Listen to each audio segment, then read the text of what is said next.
ಇವಾಗ ನೋಡಿದ್ರೆ ನೀವಿದ್ದೀರಲ್ಲ, ನಮ್ಮನ್ನ ಯಾರು ಅಂತ ಕೇಳ್ತಿದ್ದೀರಾ?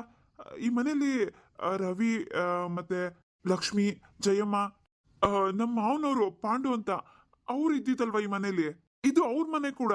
ಈಗ ನೋಡಿದ್ರೆ ನೀವಿದ್ದೀರಲ್ಲ, ನೀವ್ಯಾರು? ಓ, ಹಳೆ ಓನರ್ ಬಗ್ಗೆ ಮಾತಾಡ್ತಿದ್ದೀರಾ ಅಂತ ಅನ್ಸುತ್ತೆ. ಏನು, ಹಳೆ ಓನರ? ಹಾ, ಹೌದು. ಈ ಮನೆ ಸೇಲ್ ಆಗಿ 1 ವಾರ ಆಗಿದೆ. ಈ ಮನೇಲಿರೋರು ಮೊನ್ನೆ ತಾನೇ ಈ ಮನೆಯಿಂದ ಹೋದ್ರು. ಅವ್ರು ಹೋದ್ಮೇಲೆ ನಾವು ಶಿಫ್ಟ್ ಆಗಿದೀವಿ. ಸದ್ಯಕ್ಕೆ ಈ ಮನೆನ ನಾನೇ ತಗೊಂಡಿರೋದು. ಏನು, ಏನ್ ಹೇಳ್ತಿದ್ದೀರಾ ನೀವು? ಈ ಮನೆನ ನೀವು ತಗೊಂಡಿದ್ದೀರಾ?